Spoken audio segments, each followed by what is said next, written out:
안녕하세요, 동포 여러분. KBS 한민족방송 보고 싶은 얼굴 그리운 목소리 이소연입니다. 요즘에 중국 젊은이들 사이에 보복 저축이 유행이라고 합니다.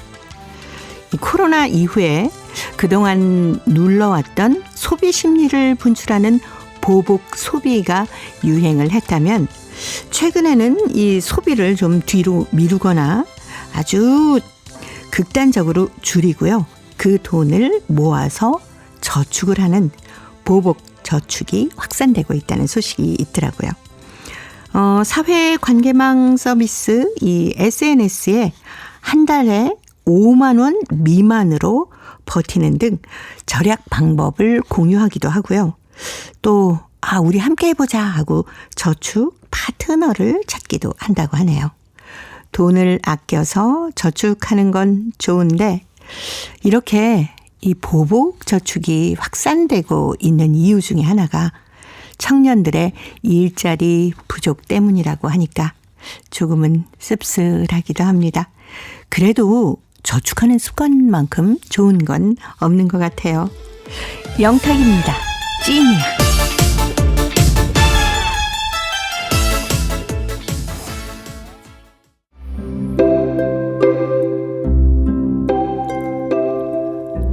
동포 여러분의 편지 사연으로 함께합니다. 행복우체통 화요일에 편지 손님 홍익대학교 글로벌경영학과 전춘아 교수님 함께하는 시간입니다. 어서 오십시오. 안녕하세요.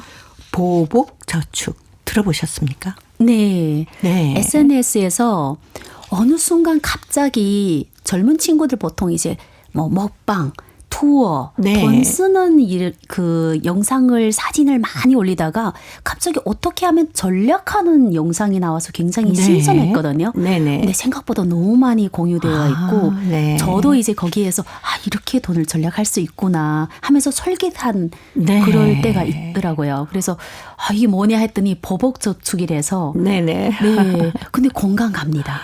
저는 아주 기특한 생각이라는 느낌입니다. 맞아요. 근데 이제 처음에는 저축에 관심 없던 친구 저축해서 너무 좋은데 나중에는 저축이 나중에 소비를 더 이상 일으키지 않는다는 사회 현상까지 우려되는 목소리가 나오니까 이거는 어떻게 보면 이게 아이들이 그러니까 젊은 친구들이 기특함도 있지만 사회 전반적인 문제가 있다는 거를 이제 전문가들 분석 보니까 또 우려가 더 많이 되기도 합니다. 그렇기도 하네요. 근데 이 보복 저축이 청년들이 일자리가 부족해서 뭐 중국의 실업난 때문에 생겼다 이런 얘기도 있던데 중국의 경제 상황이 어떻습니까?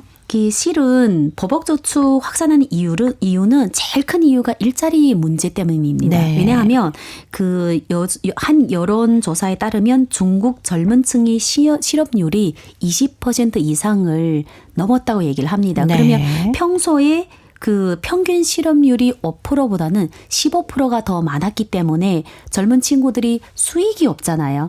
실업을 하는 동안 언제 다시 취직을 할 수 있는지 모르기 때문에 어떻게 보면 소비를 더 이상 할 수가 없으니까 그럼 있는 돈 아니면 부모님한테서 받은 용돈을 아껴서 써야 될 수밖에 없는 상황이라는 거죠. 그래서 어떻게 보면 사회가 어쩔 수 없이 그 젊은 친구들한테 일자리가 없으니까 저축하게 되는 제일 큰 이유가 된 겁니다.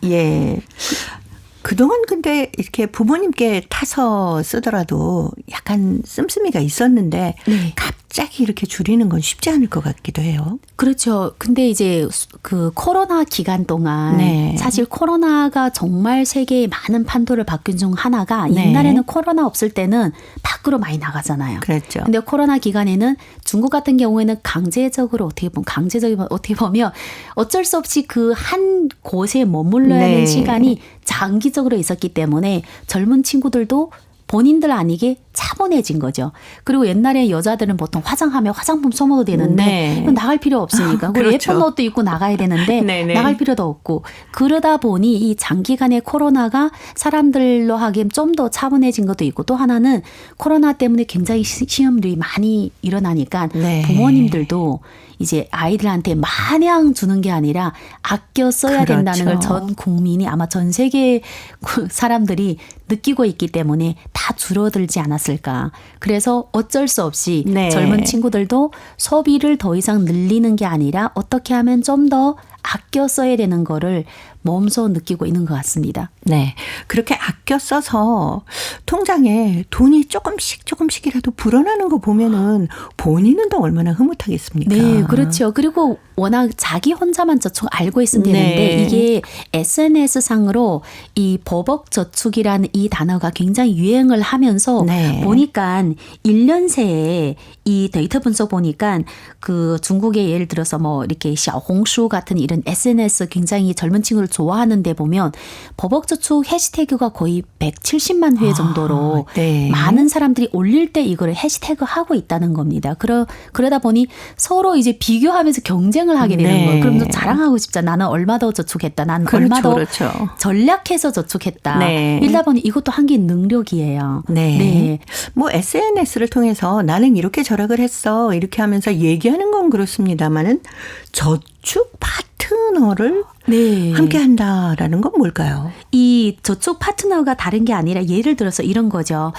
식사를 하는데 나 혼자서 시켜서 요리 하나, 중국 요리 메뉴잖아요. 요리 네. 하나를 시키면 아까운 거예요. 그렇죠. 그런데 내가 누구랑 같이 먹게 되면, 그리고 계속 아껴서 먹으면 건강에 안 좋잖아요. 근데 둘이 먹게 되면 같이 고기를 시킬 수도 있고, 아니면 네. 고기 하나, 다른 야채 것도 하나. 같이 먹을 그렇게 수 있고. 먹을 수도 있고. 또 하나는 제가 본 그 뉴스인데 어른들을 위한 식당에 혼자 가기는 미안한데 파트너가 있으면 네. 같이 가도 괜찮은 겁니다. 네. 그리고 예를 들어서 장 볼 때도 혼자 가서 다 이게 떨어지는 야채나 이런 거 사실 신선하거든요. 사기는 불편한데 같이 가게 되면 작은 건 없고, 또 살 때 나 혼자서 이건 제가 느낀 건데 이전 대학생은 혼자 원룸을 이제 선호했거든요. 네. 요즘은 파트너를 찾습니다. 그럴 수 룸을 같이 쓸 수 있겠네요. 있는 파트너. 네. 그러면 예를 들어서 나 혼자면 25만 원, 한국에서라면 25만 원 월세까지 낼 수 있는데 누구랑 같이 하면 35만 원. 근데 나누게 되면 더 적어요. 그렇죠. 그러면서 공간도 괜찮고. 네. 그러다 보니 친구들이 파트너를 찾으면서 자기 소비를 줄이는 거죠.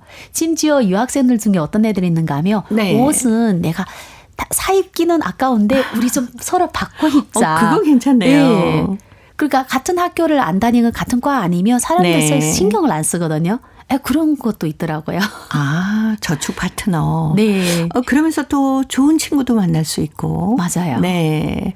주변에서 저축 파트너 할 친구가 누가 있을까 하고 보면서 절약하는 방법도 더욱더 많이 생각할 수 있어서. 그렇죠. 정말 필요한 것 같은데요. 저축 파트너. 그리고 보게 되면 나는 이쪽에서 식품 쪽에서 저축을 하는데 네. 화장품 좀 과소비야. 근데 이 친구는 마침 또 쇼핑하는 걸 저축한다. 그러면 둘이 이제 이게 서로 도움이 되는 거죠. 네. 저도 그러니까 좀 생활 주변을 돌아보면서 보복 저축 좀 오늘부터 해봐야 될 것 같다라는 생각이 드네요. 자, 행복우체통 열어보겠습니다. 중국 길림성 훈춘시 문정씨 38절에 우는 여인. 전춘아 교수님이 소개해드립니다. 3월 8일은 연합국에서 제정한 전 세계 여성 명절로 세계 여러 나라 사람들이 환락이 날이며 특히 춤, 노래를 즐기는 우리 조선족들이 남녀노소 모두 함께 즐기는 가슴 설레는 좋은 날이다. 하지만 이렇게 좋은 날에 괴로워 우는 한 여인이 있다. 그녀의 이름은 배선화인데 나와 멀다면 멀고 가깝다면 가까운 친척이다. 나이 마누라 오촌 고모님이 딸이니 나와 남남이나 별 다름이 없지만 우리 두 집 모두 국내에 다른 가까운 친척이 없는 처지라 서로 각별히 친하게 지냈다. 그녀는 나보다 20년이나 어리지만 나를 오빠라고 정답게 불렀다. 선아는 길림성 장춘시에서 300여리 떨어져 있는 한 째지게 가난한 시골 마을에서 태어났는데 인물 체격이 출중하였다. 가정이 곤란하여 초학교를 졸업하고 중퇴하였지만 결혼 연령이 되기 전에 19세부터 군침 흘리며 혼사말을 꺼내는 사람들이 기수부지였다. 하지만 선아는 무남 동료 외동딸이고 어머니는 그가 12살 될 때 산후풍으로 세상 뜨시고 아버지는 중풍 후유증으로 반신불수가 되어 선아가 아버지 곁을 떠날 수 없는 처지여서 모두 사절하였다. 29살 잡는 해야 선아보다 8살 이상인 진모 씨를 만나 결혼하였다. 진모 씨는 사람이 묻어나고 선아와 아버지를 모두 잘 대해주는데 한 가지 흠이라면 드문드문 술주정 부리는 나쁜 버릇이 있었다. 그래도 마음이 착한 선아는 참으며 살았는데 끝내 일이 생기고야 말았다. 지금으로부터 13년 전인 2011년 3월 8일 부녀절 모임에 참석하여 술이 거나하게 취한 상태에서 집에 와 또 술상을 차리라고 선아를 닭달질하였다. 선아가 술상을 차려오자 이번에는 국이 왜 이리 싱겁냐고 트집을 잡으며 펄펄 끓은 국그릇을 선아의 얼굴에 들씌웠다. 선아는 얼굴에 엄중한 화상을 입고 진모 씨는 고의 상해죄로 12년 도형에 언도되었다가 5년 전에 옥중에서 병사했다. 지금 선아는 진모 씨가 남긴 전부 재산을 합법적으로 넘겨받고 아버지와 함께 잘 살고 있지만 밖에 나갈 때면 보기 흉한 얼굴을 가리워하고 38절 무렵이면 지난 날의 참경이 머리에 떠올라 부들부들 떨며 운다고 한다. 선량하고 인물고운 선아의 비극적인 운명에 깊은 동정이 가지만 나로서는 어떻게 도울 수가 없어 마음이 괴롭다. 38절은 좋은 날이고 술도 좋은 물건임은 틀림없지만 민정국에서 사업하는 제자의 말에 따르면 근연래 연인절 38절을 계기로 가정이 파탄되어 이혼하는 일이 비일비재라 하니 이맘때면 나도 괜히 마음이 납덩이를 매달아는 것처럼 무거워진다. 기독교 신자가 아니지만 절대 두 번째 선아가 나오지 말기를 두 손 모아 기도를 해본다. 네. 문정 씨가 보내오신 38절에 우는 여인이었습니다. 여기서 이제 뭐 이름은 선화 씨라고 가명을 사용하긴 했습니다만은 네. 너무 착하고 예쁜 선화 씨가 어떻게 이렇게 됐을까요? 그 남편분의 술 때문에 그러니까요. 너무 큰 상처를 입었네요. 그리고 또 어떻게 보면 남편분도 또 그 대가를 또 톡톡히 치렀는데 네. 앞에 보면 잘 대해주는데 흠이라면 네. 술주정을 부린다. 그러니까 술이 어떻게 보면 또 문제네요. 그렇죠. 항상 이게 술이 적당하면 기분 좋고 너무 좋은데 네. 과하게 되면 정말 네. 마시해서 돌아가신 분도 있고 마셔서 술주정 때문에 문제 생긴 거 또 마시 음주운전 때문에 사람 다치게 하는 그렇습니다. 거. 그래서 이게 과하면 이게 또 독이 돼서 선아 씨를 또 생각하면 술 때문에 가정이 파탄되고 하필이면 또 3월 8일 날. 그러니까요. 38절에 이렇게 기분 좋게 맞아요. 들어오셔서 조금만 참으셨으면 행복하게 잘 사셨을 텐데 라는 생각도 들고요. 근데 편지 말미에 보니까 38절을 계기로 가정이 파탄되어 이혼하는 일이 비일비재하다라고 했는데 네. 이해는 됩니다. 왜 글쎄요. 그런가 하면 특별히 그 교포들 같은 경우에는 흥이 워낙 많으세요. 저도 이제 연길에 한 13년 정도 있었는데 네. 3월 8일 그 계기로 한 앞뒤로 제가 느꼈을 때 한 일주일 정도 특별히 이제 3월 8일 앞뒤로 한 뭐 일주일 때는 되면 거의 취객들을 너무너무 많이 봅니다. 남자든 여자든. 그리고 1, 예. 2차, 3차가 아니라 제가 봤을 때 정신부터 새벽까지 마시는 그런 풍경을 많이 보다 보니까 네. 이게 아무래도 그 술을 마시게 되면 사람이 좀 대범해지잖아요. 그렇죠. 그래서 또 이 시기는 여성들이 좀 우대를 받아야 되는데 또 받지 못하는 집 아니면 그동안 서러웠던 폭발했는데 남편이 받아주지 않는다. 네. 뭐 이러다 보니 아마 그 계기로 요즘 사람들이 그렇게 참지는 않잖아요. 그래서 그러지 않을까. 예. 네.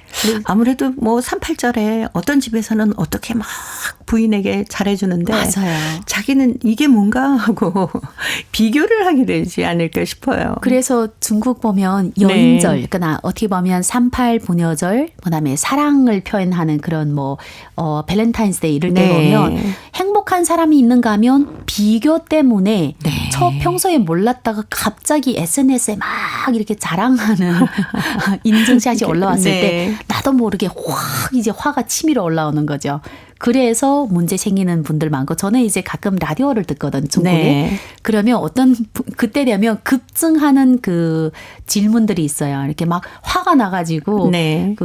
어떻게 보면 아나운서한테 이게 뭐 물어보는 어떻게 게 아니라 쓰면 폭로를 하는 거죠.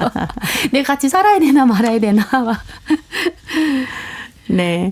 가끔은 뭐 그런 사연들이 꽤 있긴 하잖아요. 우리나라도 네. 마찬가지입니다만은 정말 말씀하신 것처럼 조금만 좀 감정을 누를 수 있는 그런 슬기로움이 좀 필요할 때가 이럴 때 아닌가 싶기도 맞습니다. 합니다. 근데 은근히 기대하는 거 있잖아요. 예를 들어서 그럼요. 저도 SNS를 보다 보면 자기 행복을 많이 이렇게 올리는 친구들이 있어요. 네. 물론 너무 보기 좋은데 반대로 좋아하다가 나를 생각하면 내가 예를 들어 그 친구 그날에 하필 굉장히 해피한데 그날 내 생일 수 있어요. 근데 아무것도 발생하지 않았어. 네. 그러면 사실 상관없는데 평소도 이랬더니 상관없는데 이 비교되면 더 좌절하고 더 누군가를 이렇게 원망하게 되고 그게 제일 좋은 대상자가 가족이거든요. 그렇죠. 그래서 만만한 분이 이제 남편이 될 수도 있고 와이프 될 수도 있다 보니까 그러지 않을까. 그래서 좀 참는 것도 필요하죠. 네.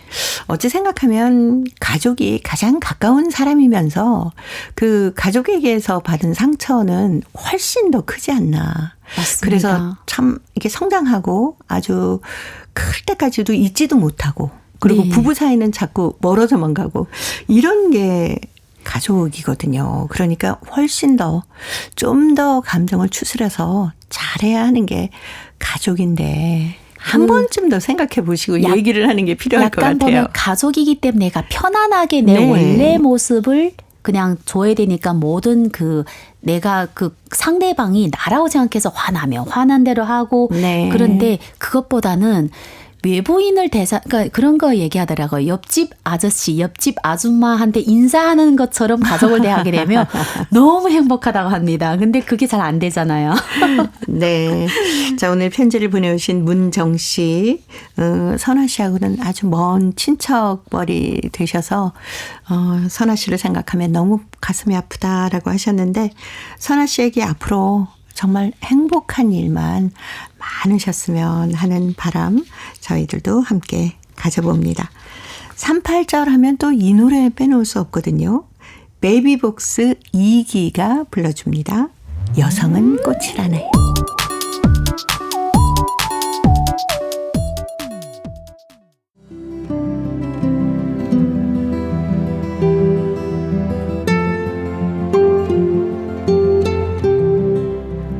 동포 여러분의 따뜻한 사연으로 아름다운 추억을 만들어 드립니다.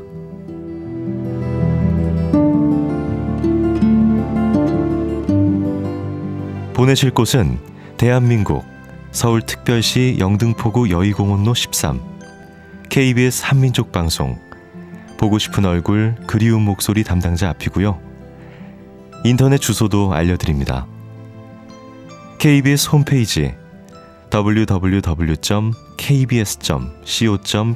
접속하신 다음 라디오, 한민족방송, 보고 싶은 얼굴 그리운 목소리를 순서대로 클릭하신 다음 청취자 참여 코너에 글을 남기시면 됩니다.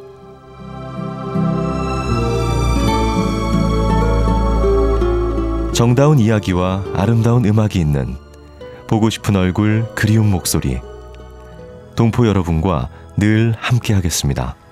화요일의 행복우체통 홍익대학교 글로벌 경영학과 전춘아 교수님과 함께하고 있습니다. 자, 중국 길림성 연길시 안재현 학생이 보내왔네요. 나의 꼬부랑 할머니라는 글인데 제가 소개하겠습니다. 저한테는 저를 세상에서 제일 이뻐해 주시고 사랑해 주시는 할머니가 계세요. 세상에 그 어느 할머니보다도 더 따뜻한 마음을 지닌 상냥한 할머니는 저를 데리고 공원 구경도 못 가고 하악하면 마중도 잘 오질 못해요. 하지만 저는 등이 휘어 허리를 펴지 못하는 꼬부랑 할머니를 세상에서 제일 존경하고 사랑한답니다. 저의 아빠 엄마는 2살인 저를 할머니, 할아버지한테 맡기고 한국으로 돈을 벌러 나가셨습니다. 이듬해에는 동생도 생겼습니다. 그 후에 아빠 엄마 자리를 대체한 할머니 할아버지는 나와 동생을 애지중지 보물단지처럼 키우셨지요. 할머니 뒤를 졸졸 따라다니는 그림자가 되어 둘이 같이 유모차에 앉아 돌아다니고 감기에 걸리면 둘이 연달아 걸리곤 하였습니다. 그때면 할아버지가 동생을 업고 할머니는 저의 손을 잡고 병원에 치료하려 다녔지요. 할머니는 허리가 아프면서도 우리의 입맛에 맞는 음식을 해주시고 옷을 빨아주고 쉴 틈 없이 일을 하셨습니다.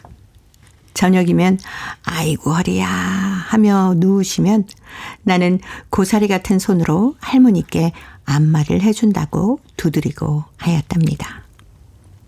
아픈 허리를 구부리고 다니시면 철없는 동생은 뒤에서 할머니 흉내를 내기도 했습니다. 그러면 못 써. 어른 흉내를 안 낸다. 할머니는 조용하게 타일러 주셨답니다. 이런 할머니 사랑 속에서 우리는 건강하게 무럭무럭 자랐습니다. 참 안타깝고 속상한 것은 몇 년 전부터 할머니 등이 많이 휘어서 걸을 때 허리를 펴지 못하는 겁니다.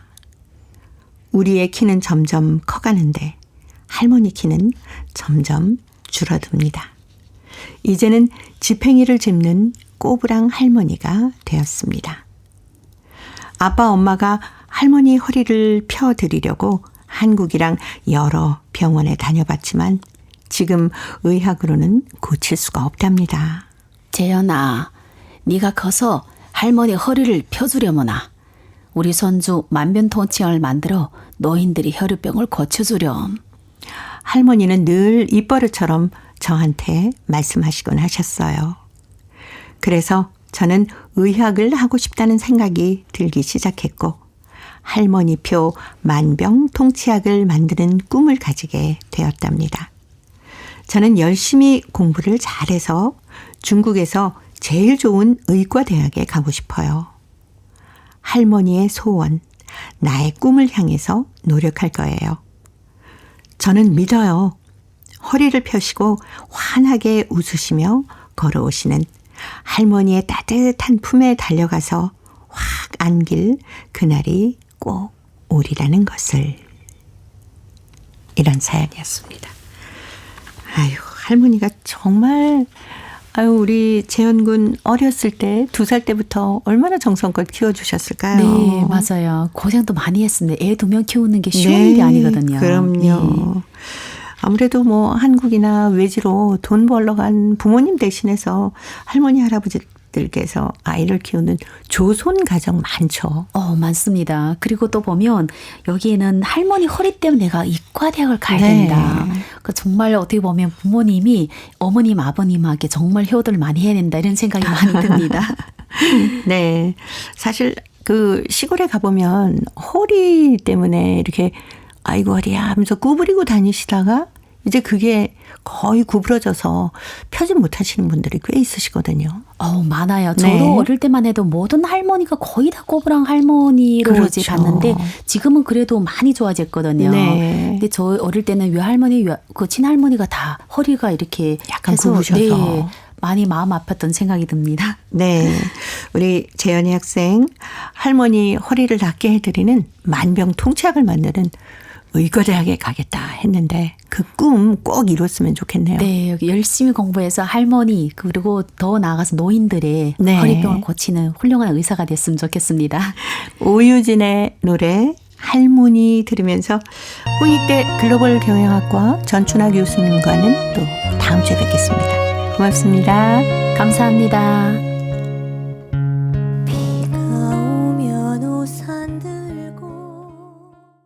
KBS 한민족방송 보고 싶은 얼굴 그리운 목소리 함께하고 계십니다. 자, 이제 동포통신원들과 전화를 연결해서 여러분 계신 곳에 새로운 소식을 전해드립니다. 통신원 리포트인데요. 오늘은 중앙아시아 카자흐스탄 그리고 러시아 살린 지역의 소식 준비합니다. 먼저 카자흐스탄의 김상욱 통신원 만나보겠습니다. 김상욱 통신원 안녕하세요. 네, 안녕하세요. 카자흐스탄입니다. 네, 반갑습니다. 반갑습니다. 카자흐스탄 침켄트에서 국제 한인 청소년 포럼이 열렸다고 하는데 자세한 소식 부탁드립니다. 네, 그렇습니다. 지난 7월 8일부터 10일까지 우리 카자흐스탄의 세 번째로 큰 도시인 침켄트에서 제1회 국제 한인 청소년 포럼이 개최되었습니다.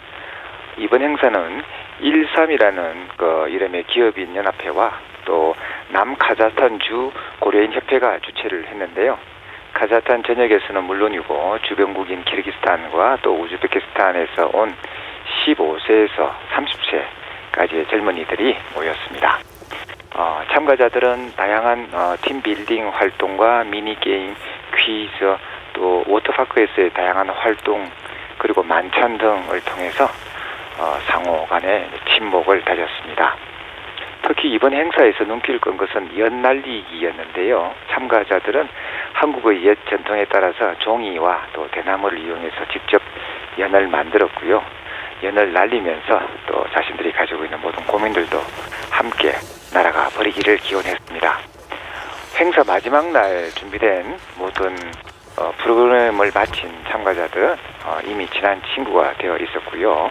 헤어지는 것을 아쉬워하면서 다시 만날 것을 약속을 했습니다. 네.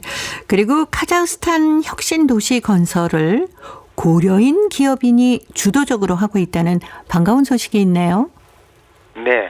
바로 알라따우라는 이름의 신도시 건설에 카자흐스탄의 전 상원의원이자 카자흐스탄 우리 고려인 협회장을 역임을 했던 최유리 씨 주도로 이루어지고 있습니다. 7월 말까지 또 공청회를 거쳐서 신도시 알라타우의 시 경계가 확정이 되는데요. 그 면적은 무려 300평방킬로미터입니다. 그러니까 이게 대전시 면적의 이제 절반보다 조금 더 큰 크기입니다.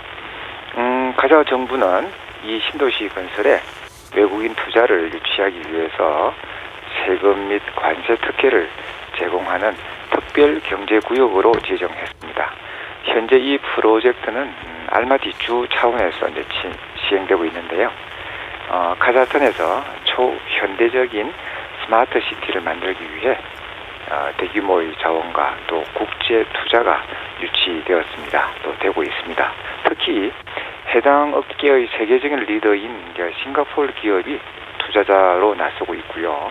지난 6월 아스타나에서 열린 한 카자흐스탄 비즈니스 포럼에서도 이 프로젝트가 소개되었고 또 카심 조마르트 토카예프 대통령이 알라타우 시티 프로젝트에 한국 투자자들을 초청하기도 했습니다.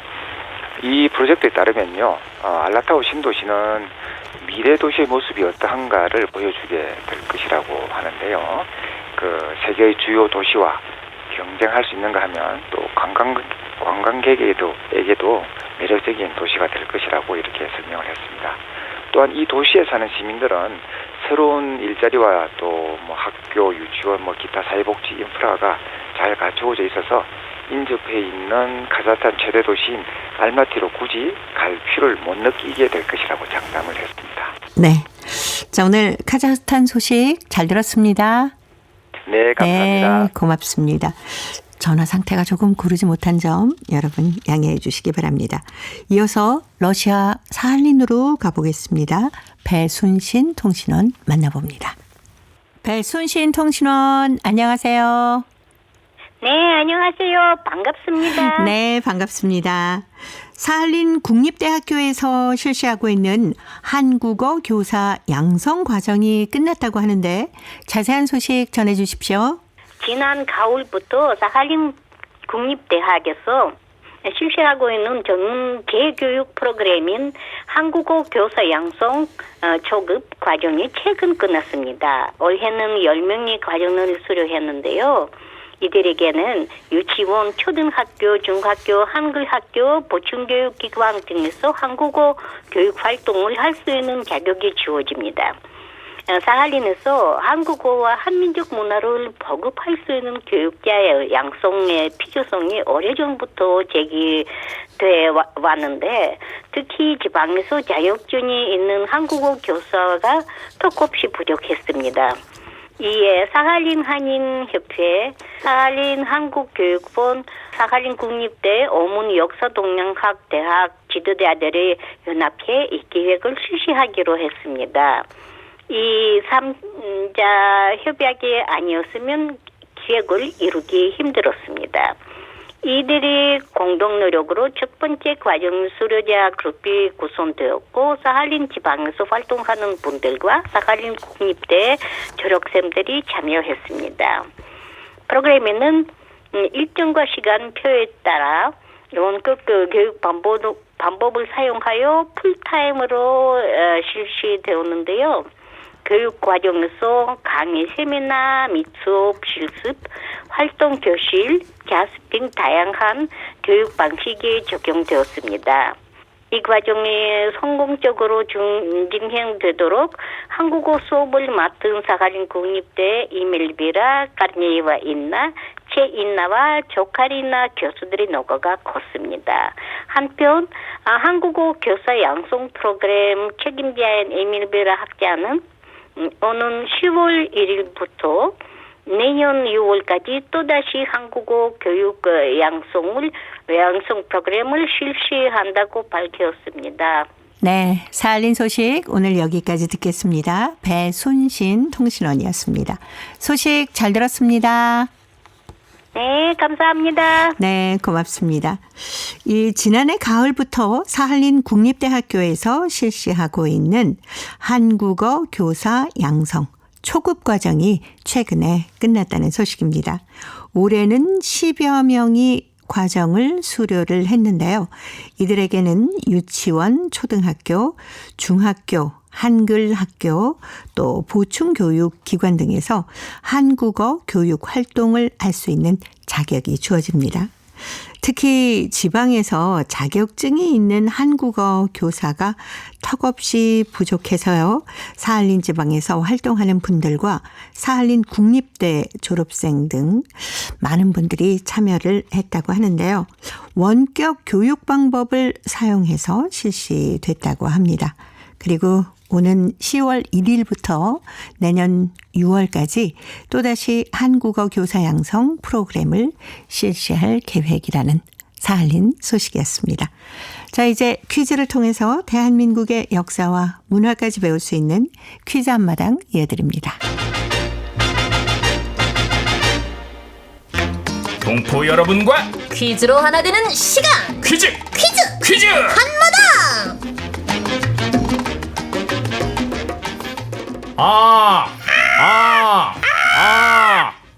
예. 네. 까마귀들한테 연락했지? 까마귀들한테 왜요? 어머 왜요라니? 칠석이 코앞인데 아직도 연락을 안 하면 어떡해? 맞다. 이제 칠석이지 참. 정말 대체 정신을 어디다 두고 다니는 건지 모르겠어. 칠석 행사를 잊고 있었단 말이야? 그러게요. 제가 더위를 먹었나 봐요. 우리가 모여서 이걸 안 놓으면 견우와 직녀가 못 만난다는 거 모르니? 알죠. 우리 까마귀와 까치들의 가장 중요한 행사 중 하나가 이거잖아요. 알면 빨리 연락해. 네네. 010 까치. 네, 여보세요. 까치님이시죠? 네, 저 올해 이건 까마귀 못 1호인데요. 안 되는데. 네네네네. 아유, 벌써 준비 다 하셨다고요? 아유, 빠르기도 하셔라. 그럼 그날 뵙겠습니다. 네, 들어가세요. 네. 저, 준비 다 했다는데요. 들었어. 그리고 우리는 준비 다 됐는지 체크 안 할 거야? 지금 하려고요. 답답해. 이렇게 신경을 쓰니 내 머리가 나만하질 않잖아. 까마귀가 아니라 그냥 대머리 독수리가 되겠어 아주 그냥. 근데 저 해마다 이것 놓느라 머리가 다 빠졌다고 들었는데요. 너 때문에 더 빠지게 생겼어 지금. 제가 뭘 어쨌다고 맨날 저를. 조용히 하고 얼른 가서 챙겨와. 가면 되잖아요. 야, 맨날 나한테 올해 이거 못 넣으면 너가 책임지고 대머리 될 각오해. 대머리한테 어깨 부리지 마세요. 칠석 앞두고 까마귀들이 이것을 놓기 위해 바쁘네요. 그러게요. 8월 10일이 음력으로 7월 7석인데요. 7석은 우리나라와 중국, 대만에서는 음력 7월 7일인데 일본에서는 양력으로 7월 7일이 7석이라고 하네요. 이것은 견우와 직녀 이야기에서 유래된 것인데요. 이것을 설명하려면 견우와 직녀 얘기를 좀 해야 될 것 같습니다. 옛날에 하늘의 목동인 견우와 옥황상제의 손녀인 직녀가 서로 사랑에 빠져서 일은 하지 않고 게으름을 피웠는데요. 이에 화가 난 옥황상제는 그 두 사람을 은하수 동쪽과 서쪽으로 갈라놓았습니다. 두 남녀가 애타게 그리워하는 모습을 보다 못한 까치와 까마귀들이 매년 음력 7월 7일 밤이 되면 옥황상제 몰래 하늘로 날아가서 서로 머리를 맞대어 다리를 놓아 두 사람을 만나게 해줬다는데요. 이 다리가 바로 이것입니다. 이들이 놓은 이것 덕분에 견우와 직녀는 하루나마 즐거운 시간을 가질 수 있었습니다. 자, 여기서 문제 나갑니다. 칠석은 견우와 직녀가 1년에 한 번씩 만나는 날인데요. 까치와 까마귀가 날개를 펴서 이것을 만들어 견우와 직녀를 만나게 했다고 합니다. 이것은 무엇일까요? 자, 보기 드립니다. 1번, 오작교, 2번, 밧다리, 3번. 양화대교. 정답을 보내주신 분 가운데 일주일에 한 분 추첨해서 소정의 상금이나 상품을 보내드립니다. 퀴즈 한마당. 지금까지 성우 전종건 주예진이었습니다. 감사합니다. 안녕.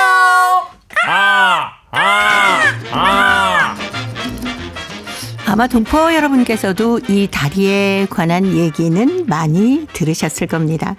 견우와 직녀 얘기에도 나오지만은 요즘에도 많이 쓰이고 있죠. 사람이나 친구 사이를 더 돈독하게 만드는 사람을 이것에 비유하기도 합니다. 그런데 우리나라 남원 광활루에 가면은 칠석에서 유래한 이 다리가 있습니다. 춘향전에서는 춘향이와 이몽룡이 사랑을 속삭이는 장소로 이 다리가 등장하기도 하는데요. 동포 여러분 계신 곳에도 혹시 이 다리가 있을지 궁금합니다. 칠석을 우리가 연인의 날 이렇게도 얘기하는데요. 연인이나 사랑에 대한 이야기도 저희 행복우체통으로 많이 보내주세요. 정답은 KBS 홈페이지에 접속하신 다음에 라디오, 한민족 방송, 보고 싶은 얼굴 그리운 목소리를 순서대로 누르시면은 청취자 참여란이 있습니다. 여기에 정답도 남겨주시고 행복우체통에 사연도 많이 보내주시기 바랍니다. 그리고 KBS 콩으로 정답을 보내실 때는 잊지 마시고요. 연락 가능한 연락처를 꼭 남겨주시기 바랍니다. 여러분의 많은 참여 기다리고 있습니다.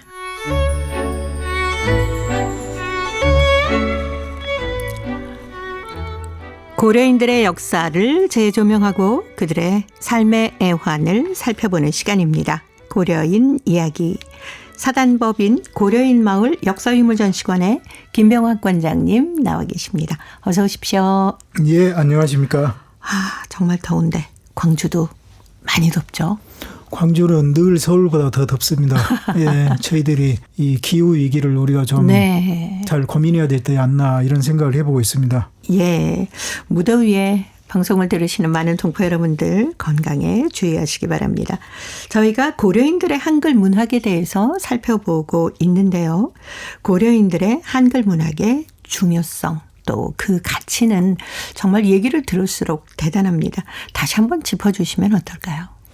예, 고려인 한글 문학이라면 소련의 고려인, 그러니까 고려인들이 지금으로부터 160년 전에 연해주로 이주를 했고 또 거기에서 나름대로 서당을 열고 학당을 열고 한문을 가르치고 우리의 춘향전을 읽고 흥부전을 읽고 또 1800년대 말에는 이미 우리의 춘향전이 러시아어로 번역도 됐고 그러한 이 문화적인 기반이 있었는데 그 바탕에서 모국어 학교들이 1920년대 초반에 380개 정도 만들어지고 이러한 과정을 거치면서 1920년대 초반 그러니까 1923년 3월 1일에 선봉이라는 모국어 신문이 창간되면서 한글 문학이 비로소 시작됐고 또 1928년에 우리의 그 카프 작가인 포석 조명이 네. 이분이 소련의 망명에서 제자들을 길러내고 또 이 뭐랄까요 사화집을 내고 이렇게 하면서 비로소 한글 문단을 이렇게 형성을 시키고 그러면서 한글 문학이 아주 요원의 들불처럼 불길처럼 이렇게 번져 나갔었죠. 그리고 그때 당시 이 한글 문학은 우리 한반도의 영향을 조금은 받기는 했지만은 거의 받지 않고 독자적으로 거기서 발전을 해 나가다가 탄압을 받아서 중앙아시아로 1937년에 강제주가 됩니다.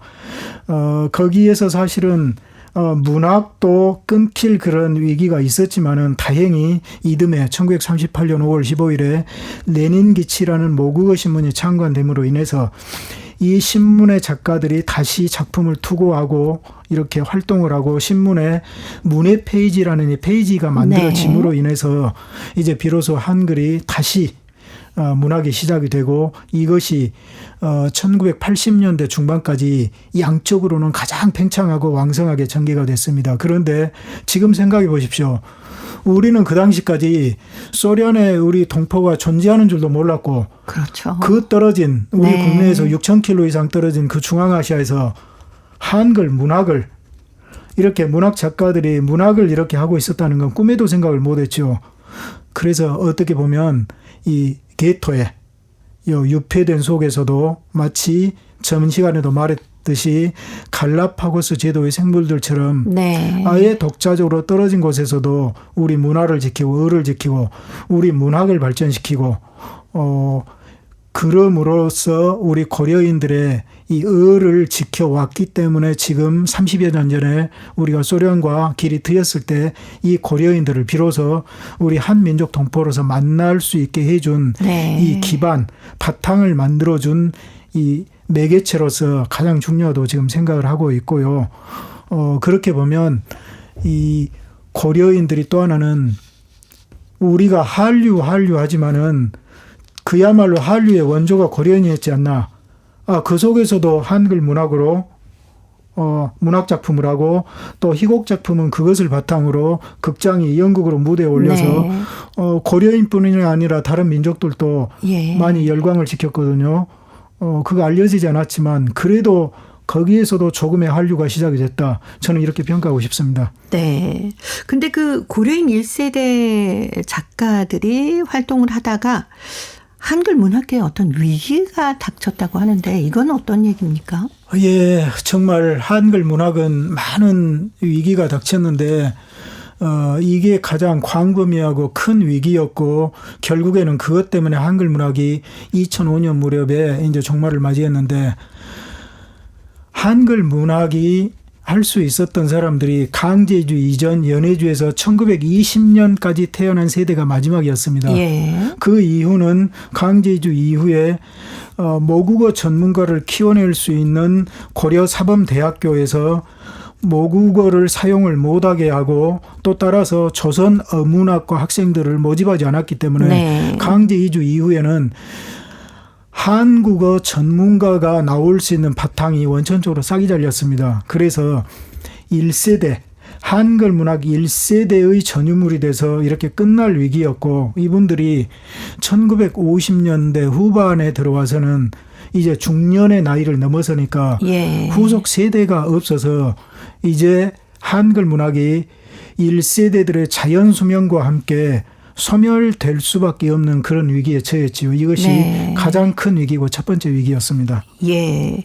그렇게 하면서 이제 2세대 작가들이 탄생했다 이렇게 얘기할 수 있을까요? 그게 참 2세대 작가 탄생은 그야말로 이럴 때 뭐라고 합니까? 하늘의 도우심이라고 할까요? 왜 그러냐면 1958년에 당시에 1950년부터 53년 사이에 이 북한에서 소련에 유학했던 엘리트 대학생들이 있었습니다.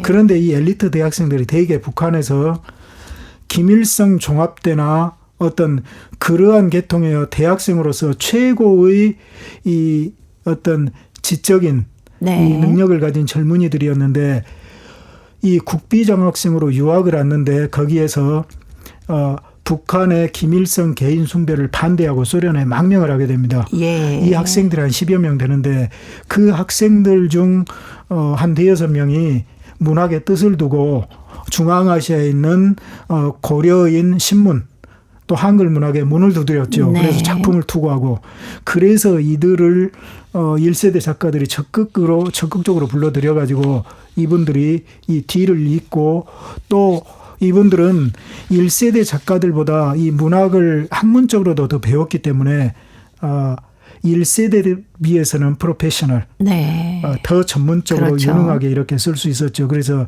정말 이 천운으로 이 네. 2세대들이 다시 와서 한글 문학이 맥이 끊기지 않게 됐습니다. 예.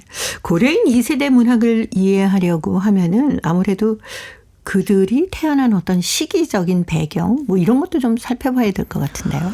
예, 이제 2세대는 1세대들과 조금 배경과 이제 이런 게 다른데 이분들은 첫째 소련 태생이 아니죠. 네. 우리 한반도 태생이죠. 그렇죠. 그리고 그때 뭐 일제치하에서 일본어도 뭐 모국어처럼 배웠지만 일단은 가정에서 또 우리 한국어를 모국어로 또 배운 상태에서 네. 또 그렇게 유학을 했기 때문에 이분들은 기본적으로 이 모국어에 대한 지식이 더 1세대들보다 오히려 이 바탕이 더 나은 상태에서 출발을 했고요.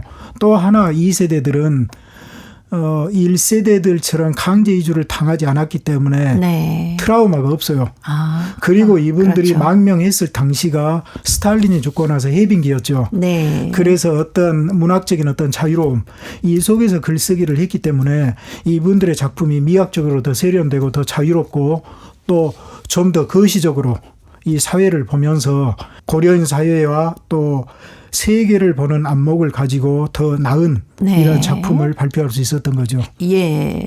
자, 고려인 이야기. 오늘은 고려인 2세대 작가들의 등장 배경에 대해서 함께 살펴봤습니다.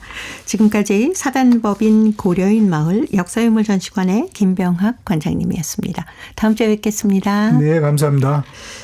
정희령의 노래 기도 들으면서 저도 인사드립니다. 함께해 주신 동포 여러분 고맙습니다.